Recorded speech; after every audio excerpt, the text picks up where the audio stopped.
शायद हाथों की लकीरें मंजिल तक ना पहुंचा पाए, मगर आपकी मेहनत ज़रूर आपका साथ निभाएगी।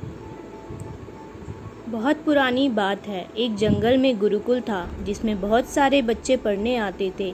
एक बात की बात है, गुरुजी सभी विद्यार्थी को पढ़ा रहे थे, मगर एक विद्यार्थी ऐसा था जिसे बार बार समझाने पर भी समझ में नहीं आ रहा था। गुरुजी को बहुत तेज से गुस्सा आया और उन्होंने उस विद्यार्थी से कहा, जरा अपनी हथेली तो दिखाओ बेटा। विद्यार्थी ने हथेली गुरुजी के आगे कर दी। हथेली देखकर गुरुजी बोले, बेटा तुम घर चले जाओ, आश्रम में रहकर अपना समय व्यर्थ मत करो, तुम्हारे भाग्य में विद्या नहीं है। शिष्य ने पूछा, क्यों गुरुजी?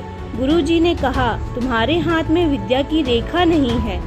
गुरुजी ने एक होशियार विद्यार्थी की हथेली उसे दिखाते हुए कहा, यह देखो, ये है विद्या की रेखा, यह तुम्हारे हाथ में नहीं है, इसलिए तुम समय नष्ट ना करो और घर चले जाओ और वहाँ अपना कोई और काम देखो। यह सुनने के बाद उस विद्यार्थी ने अपने जेब से एक चाकू निकाला, जिसका प्रयोग वह रोज सुबह अपनी दातून काटने के लिए करता था। उस चाकू से उसने अपने हाथ में एक गहरी लकीर बना दी। हाथ में खून बहने लगा। तब वह गुरुजी से बोला, मैंने अपने हाथ में विद्या की रेखा बना ली है गुरुजी। यह देखकर गुरुजी द्रवित हो गए। उन्होंने उस विद्यार्थी को गले से लगा लिया। गुरुजी बोले, बेटा तुम विद्या सीखने से कोई ताकत नहीं रोक सकती।